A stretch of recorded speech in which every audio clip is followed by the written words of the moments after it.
Greetings, Guardians of Dominion. Zeus here with another enlightening video. Today, we're diving into high-impact team strategies that can crush the Asgard boss, Maestro, dealing a massive 280 million total damage. If you're looking to maximize your damage output and push your guild to the top, you won't want to miss this. I'll be sharing 5 powerful team setups, each carefully tested to counter Maestro's mechanics and deliver devastating blows. Whether you're struggling to break past a damage barrier or simply want to refine your strategy, these teams will give you the edge you need.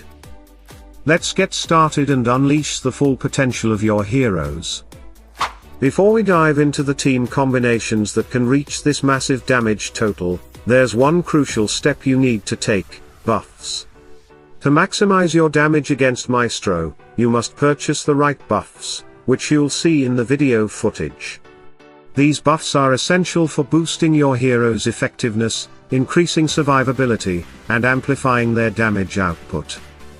Without them, your team may not reach its full potential, and you might fall short of the 280 million damage mark. So, make sure you get the necessary buffs before heading into battle. Now, let's break down the best team setups to take on Maestro and unleash devastating damage. This is the Cornelius team, a setup that many players are already familiar with. Last week, Isaac was used in this composition, but this time, Tristan has taken his place. The reason for this adjustment is to ensure that Ching Mao activates her ultimate before transitioning back from the astral realm to the material realm. This timing is crucial for maximizing armor penetration and overall damage output. At level 160, Maestro has an armor value of 168,832, meaning at least 4 stacks of armor penetration buffs are needed to break through his defenses. The primary heroes capable of applying these buffs in this setup are Ching Mao and Isaac. Since this team only has one opportunity to attack and deal massive damage, Isaac becomes less effective. He relies on magic damage to gain energy, but in this fight, he doesn't take enough hits to fully charge his ultimate, making Tristan the better option for this strategy. The key to this team's success is activating Sebastian and Ching Mao's ultimates right before transitioning back to the material realm, ensuring that an armor penetration buff is already in place when the team returns. Immediately upon return, the Turtles and Tristan activate their buffs, quickly stacking up to 3 total armor penetration buffs. These must be activated instantly to maintain offensive momentum. At this point, only one more armor penetration buff is needed to reach the required threshold. The unbridled energy buff grants Ching Mao a small amount of energy upon returning to the material realm. If she successfully dodges 1 or 2 of Maestro's attacks, she will activate the final armor penetration buff. Since Sebastian's ultimate is already active, the final step is to carefully watch for his battle song activation. Once it triggers, fire Cornelius's cannon immediately to deliver maximum damage. From there, execution and a bit of luck will determine the final outcome. Now, let's move on to the second team. This setup requires manual control and is designed to maximize damage using Corvus's Alter Reflection and Albus's ultimate. The key to making this team work is proper positioning. If the lineup isn't set correctly, it won't perform as expected. To ensure stability, the first 3 positions must always be occupied by tank heroes. This is crucial because if Morrigan is placed too far forward, specifically in the 3rd row, she will get eliminated mid-fight, significantly reducing the team's overall effectiveness. The success of this team also depends heavily on the level of the speed of light buff. Since I haven't tested this setup with the buff at epic level, I can't predict its exact impact. However, at rare level, this team has proven capable of achieving scores between 50 and 70 million, making it a solid choice for dealing consistent damage. A critical factor in using this team is the timing of Rufus's ultimate activation. You must wait until all musical notes have fallen before triggering his ultimate, and whenever possible, activate it in the material realm.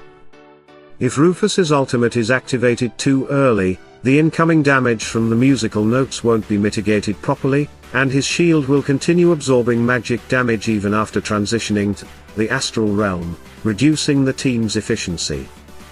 Morrigan and Mushy and Shroom play a vital role in increasing the number of targets hit by the musical notes. As soon as their energy is fully charged, activate their ultimates immediately to ensure maximum damage output.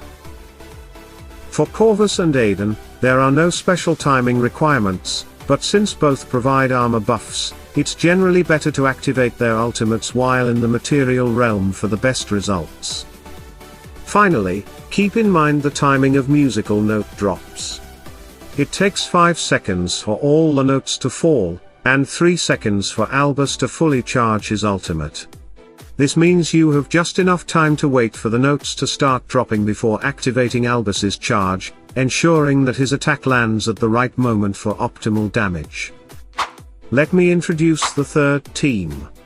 This team runs on auto battle, which means there isn't much manual input required. However, the effectiveness of this setup heavily depends on the development level of each hero, and in some cases, the team may not survive for long.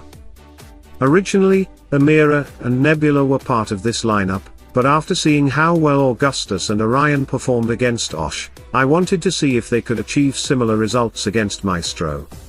After testing different variations, this version of the team was formed.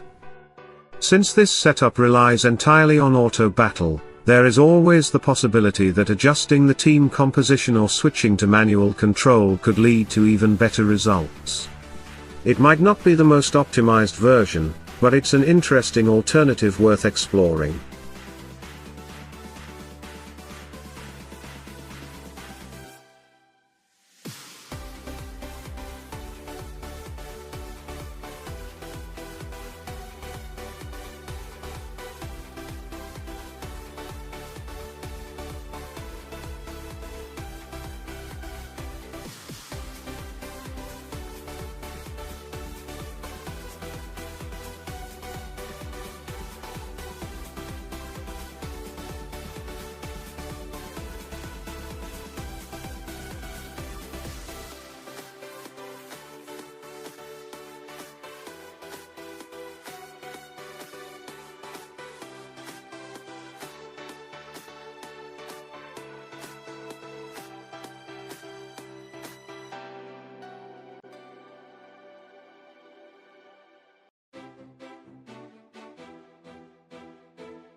Let me introduce the fourth team. This team is controlled manually and is designed to deal damage to Maestro and his surrounding hands using Heidi's ultimate, while Albus's ultimate delivers a follow-up strike directly to Maestro.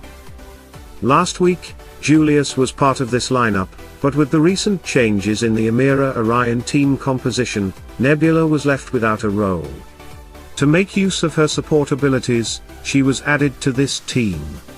This change boosts Celeste's healing in light form and increases Heidi's ultimate damage, making the team more effective overall. Judge takes the frontline position, and if he is fully developed, He can survive without Oliver as his patron. Cain can be used instead. In this setup, ultimates are generally not activated while in the material realm. The only exception is Thea, who should use her ultimate to clear the horn before transitioning to the astral realm. When Judge, Celeste, and Heidi all have their energy fully charged, activate their ultimates immediately upon entering the astral realm. The correct sequence is Judge, followed by Celeste, twice, then Heidi, and finally Albus. This timing ensures that Heidi's ultimate dispels the harp at the right moment. During battle, be mindful of the horn's appearance. If the horn is about to emerge just before transitioning from the material realm to the astral realm, wait for a brief moment. Allow the horn to stun your team first, then have Thea use her ultimate to remove it before transitioning. Likewise, if you are about to return to the material realm and a horn is set to appear soon, delay the transition slightly.